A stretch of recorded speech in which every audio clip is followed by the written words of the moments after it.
বন্ধুরা, এক সময়ের কথা, দেবর্ষি নারদ নারায়ণ নাম জপ করতে করতে বৈকুণ্ঠ লোকে পৌঁছায়।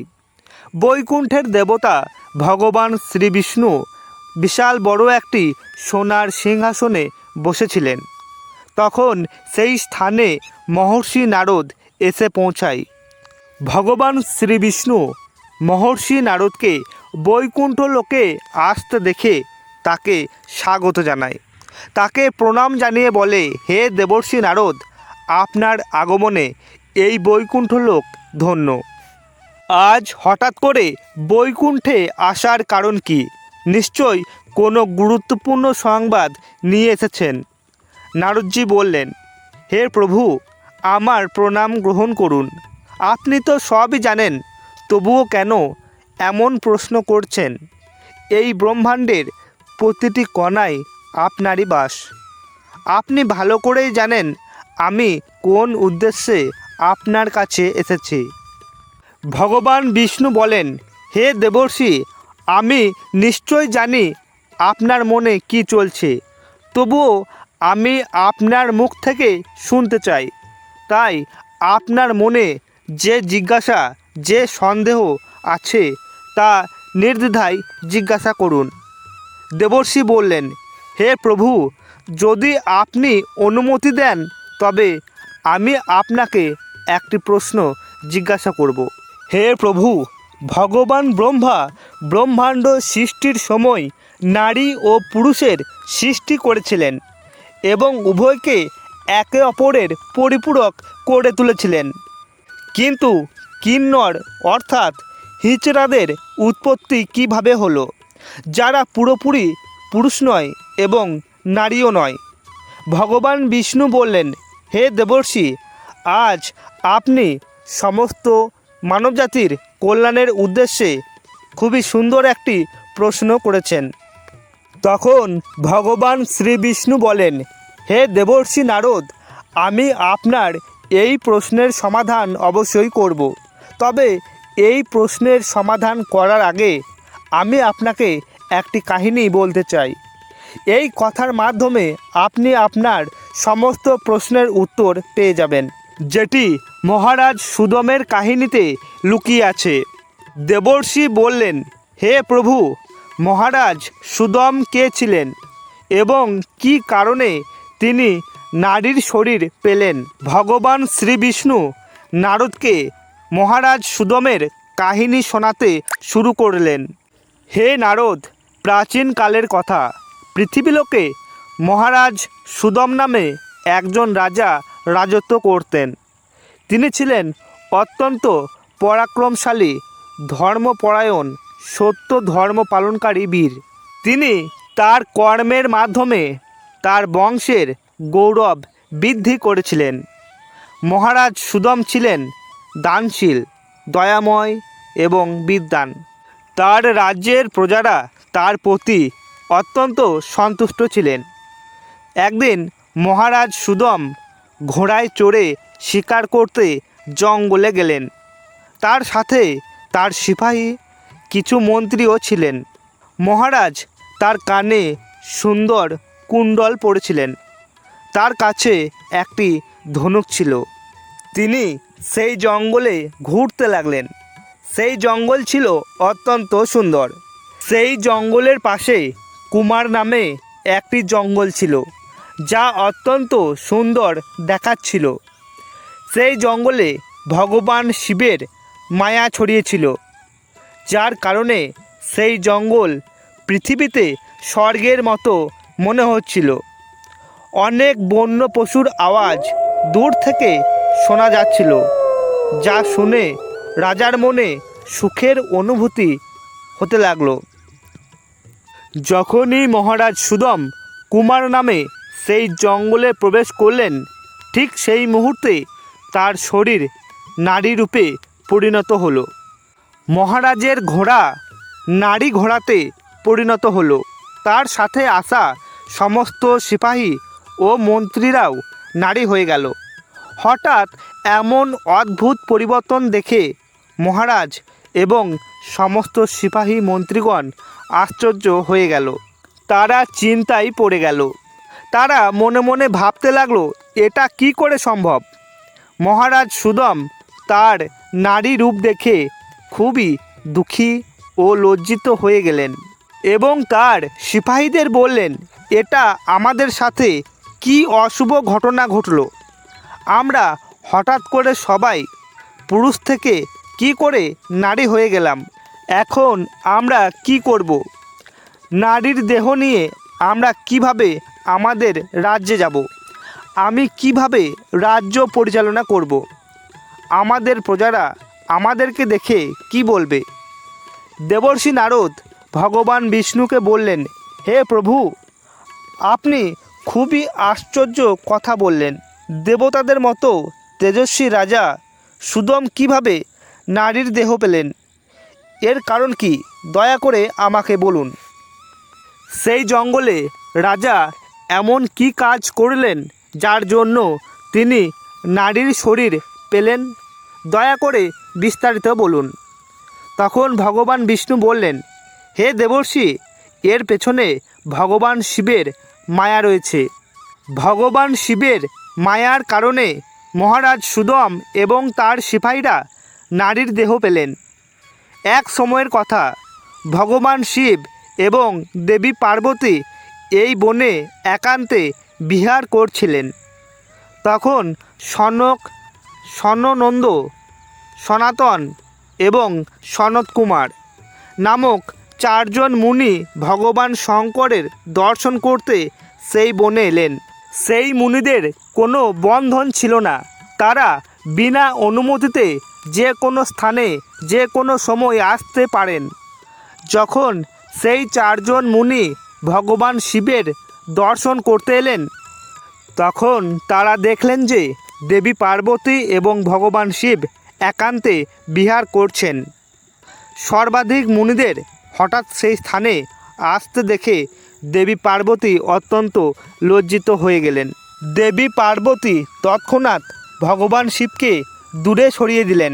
যখন ভগবান শিব দেবী পার্বতীকে লজ্জিত হয়ে দূরে দাঁড়িয়ে থাকতে দেখলেন, তখন তিনি বললেন, হে প্রিয়, তুমি এভাবে লজ্জিত হচ্ছ কেন? তারা চারজন আমাদের পুত্রের মতো, তাদের থেকে তুমি লজ্জা পেও না।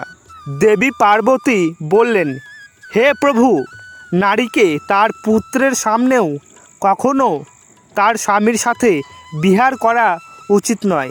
তাকে সর্বদা মর্যাদার মধ্যে থাকতে হয়। আপনি বলেছিলেন যে এই স্থানে কেউ আসবে না, তাহলে আমাদের একান্তে বিঘ্ন সৃষ্টি করতে এই চার মুনি কোথা থেকে এলেন? আপনি এখনই এমন কিছু করুন যাতে এই বনে কেউ না আসে, নইলে আমি এই স্থান থেকে চলে যাব। তখন ভগবান শিব বললেন, হে প্রিয়, ঠিক আছে, তোমার এই দুঃখ করার জন্য আমি এখনই কিছু উপায় বের করছি। হে প্রিয়, আজ থেকে যদি কেউ এই বনে কোনো পুরুষ প্রবেশ করে, তাহলে সে নারী রূপে পরিবর্তন হয়ে যাবে। হে দেবর্ষি, সেই দিন থেকে যে পুরুষ ওই বনে যায় তার শরীর পরিবর্তন হয়ে যায়। যারা জানে যে সেই বনে ভগবান শিবের মায়া ছড়িয়ে আছে, তারা ভুলেও সেই বনে যায় না। কিন্তু মহারাজ সুদম এই কথা জানতেন না এবং অজ্ঞাতবশত তিনি তার সিপাহীদের সাথে সেই বনে চলে গেলেন। শিবজির মায়ার প্রভাবে তার পুরুষত্ব নষ্ট হয়ে গেল এবং তারা সবাই নারী হয়ে গেলেন। নারীর শরীর পাওয়ার পর মহারাজ বাড়ি না গিয়ে সেই বনেই ঘুরতে লাগলেন। নারীর শরীর পাওয়ার পর তার নাম হয়ে গেল ইলা। এইভাবে মহারাজ সুদম ইলারূপে বনে থাকতে লাগলেন। একদিন তারা সবাই বনে একটি সুন্দর জলাশয়ের পাশে খেলছিলেন।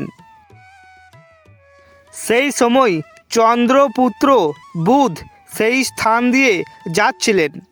অনেক নারীর সাথে ঘুরতে থাকা সেই যুবতী ইলাকে দেখে চন্দ্রপুত্র বুধ তার প্রতি মোহিত হয়ে পড়ে এবং সেই মুহূর্তে তার মনে ইলাকে পাওয়ার ইচ্ছা জাগলো। যখন ইলাও বুদ্ধর রূপ দেখল তখন তিনিও তার প্রতি মোহিত হয়ে গেলেন এবং তাকে তার স্বামী বানানোর জন্য ব্যাকুল হয়ে উঠলেন। এইভাবে ইলা এবং বুধ দুজনেই একে অপরকে দেখে তাদের ভালোবাসা প্রকাশ করলেন। পরস্পরের প্রতি আকর্ষণের কারণে তারা দুজন বিবাহ করলেন এবং কিছুদিনের মধ্যে তাদের মিলন ঘটল। তারপর বুধ ইলার গর্ভ থেকে একটি পুত্র সন্তানের জন্ম দিলেন, যার নাম রাখা হয় পুরুরবা, যিনি পরের চক্রবর্তী সম্রাট হলেন। পুত্রের জন্ম দেওয়ার পরও ইলা সেই বনেই থাকতে লাগলেন। তারপর একদিন ইলা তার আগের পুরুষ রূপের কথা মনে করে চিন্তিত হয়ে পড়লেন। তখন তিনি মুনিশ্রেষ্ঠ বশিষ্ঠজির স্মরণ করলেন। ইলার স্মরণ করতেই মুনি বশিষ্ঠ সেই স্থানে উপস্থিত হলেন। মুনি বশিষ্ঠজি ইলাকে বললেন, হে দেবী, তুমি কি কারণে দুঃখী? যদি কোনো গোপন কথা না হয় তাহলে তুমি আমাকে তোমার দুঃখের কারণ বলতে পারো। তখন ইলা মুনি বশিষ্ঠকে বললেন, হে মুনিবর, এই বনে আসার আগে আমি একজন পুরুষ ছিলাম। আমার নাম ছিল সুদম, কিন্তু এই বনে আসার পর আমার শরীর নারীরূপে পরিণত হয়েছে। এটা কি কারণে হলো দয়া করে আমাকে বলুন। তখন মুনি বশিষ্ঠ বললেন, হে দেবী, সম্ভবত তুমি জানো না এই বনে ভগবান শিবের মায়া ছড়িয়ে আছে। তিনি এই বনকে এমন অভিশাপ দিয়েছেন যে যদি কোনো পুরুষ এই বনে আসে তাহলে সে নারী হয়ে যাবে। ভগবান শিবের মায়ার কারণে তুমি নারীর শরীর রূপ পেয়েছ। তারপর ইলা বললেন, হে মুনিবর, দয়া করে আমাকে আমার আগের শরীর ফিরিয়ে দিন। আমার প্রজারা আমাকে ছাড়া খুবই দুঃখী হয়ে আছে। আমি এই অবস্থায় আমার রাজ্যে ফিরে যেতে পারছি না। মুনি বশিষ্ঠ মহারাজ সুদমের এই অবস্থা দেখে আর সহ্য করতে পারলেন না। বশিষ্ঠ বললেন, হে বৎস, তুমি চিন্তা করো না, আমি ভগবান শিবের কাছে প্রার্থনা করে তোমাকে সাহায্য করব। এরপর মুনি বশিষ্ঠ সেই স্থানে ভগবান শিবের আরাধনা শুরু করলেন। ভগবান শিব মুনি বশিষ্ঠর আরাধনায় অত্যন্ত প্রসন্ন হলেন এবং তাকে দর্শন দিয়ে বললেন, হে মুনিবর, আমি তোমার ভক্তিতে অত্যন্ত প্রসন্ন হয়েছি। তোমার মনের যে কোনো ইচ্ছা থাকলে আমাকে বলতে পারো। তখন বশিষ্ঠজি ভগবান শিবকে বললেন, হে প্রভু, আপনার দর্শনে আমার ব্রত সফল হয়েছে। হে ভোলেনাথ, আমার শুধু এই কামনা যে আপনি আমার শিষ্য মহারাজ সুদমকে পুনরায় পুরুষ বানিয়ে দিন। তারপর শিবজি বললেন, হে মুনিবর, আমার মায়ার কারণে সুদম নারীর শরীর পেয়েছে, তাই আমি তাকে পুরুষের শরীর দিচ্ছি। কিন্তু সুদম 1 মাস পুরুষ এবং 1 মাস নারী হয়ে থাকবেন। এই বলে ভগবান শিব সেই স্থানে অদৃশ্য হয়ে গেলেন। এইভাবে বশিষ্ঠজির কৃপায় এবং ভগবান শিবের আশীর্বাদে মহারাজ সুদম 1 মাসের জন্য পুরুষের শরীর পেলেন এবং তিনি তার রাজ্যে ফিরে গেলেন। সেখানে সুখে বাস করতে লাগলেন। যখন মহারাজ সুদম পুরুষ রূপে থাকতেন তখন তিনি তার নগরে গিয়ে রাজকার্য করতেন এবং যখন তিনি 1 মাসের জন্য নারী রূপে থাকতেন তখন তিনি বনে চলে যেতেন। মহারাজ সুদমের এমন আচরণে তার প্রজারা তাকে আগের মতো সম্মান করতেন না। ইতিমধ্যে মহারাজের নারী রূপে থাকাকালীন বুধের সাথে তার যে পুত্র হয়েছিল, যার নাম ছিল পুরুরবা, সে বড় হয়ে গেল। তখন মহারাজ সুদম তাকে তার রাজ্য দিয়ে তিনি চিরকালের মতো বনে চলে গেলেন এবং সেখানে ইলারূপে তপস্যা করতে লাগলেন। তারপর তিনি দেবর্ষি নারদজির কাছে নবকার মন্ত্রের দীক্ষা নিলেন এবং দেবী পার্বতীর উপাসনা করতে লাগলেন। অনেক বছর ধরে সেই বনে থেকে তিনি সেই মন্ত্র জপ করলেন এবং দেবীকে প্রসন্ন করলেন। তারপর ভক্তদের উদ্ধারকারী দেবী দুর্গা সেখানে তাকে সাক্ষাৎ দিলেন। তখন দেবী পার্বতী প্রসন্ন হয়ে বললেন, হে ইলা, আজ তুমি নারী রূপ থেকে মুক্তি পাবে এবং পরম পদ লাভ করবে। দেবীর এই কথা বলার সাথে সাথে ইলা তার শরীর ত্যাগ করলেন এবং পরম পদ লাভ করলেন। মহারাজ সুদমের পরম ধামে যাওয়ার পর মহারাজ পুরুরবা তার রাজ্যে রাজ করতে লাগলেন। হে দেবর্ষি, এখন শোনো, কিন্নর অর্থাৎ হিজড়াদের উৎপত্তির রহস্য। মহারাজ সুদম তার সিপাহীদের সাথে সেই বনের মধ্যে এসেছিলেন। তার যে সিপাহীরা ছিলেন তারা সবাই কিন্নর অর্থাৎ হিজড়া রূপে সুমেরু পর্বতের কাছে বাস করতে লাগলেন। তাদের থেকেই ধীরে ধীরে কিন্নর প্রজাতির উৎপত্তি হলো। বন্ধুরা, এইভাবে ভগবান বিষ্ণু নারদজিকে কিন্নর অর্থাৎ হিজড়ার উৎপত্তির রহস্য বললেন। তো বন্ধুরা, আপনারা যদি আমাদের এই চ্যানেলে নতুন হয়ে থাকেন তাহলে চ্যানেলটিকে সাবস্ক্রাইব করতে ভুলবেন না এবং কমেন্টে জয় শ্রী বিষ্ণু অবশ্যই লিখবেন।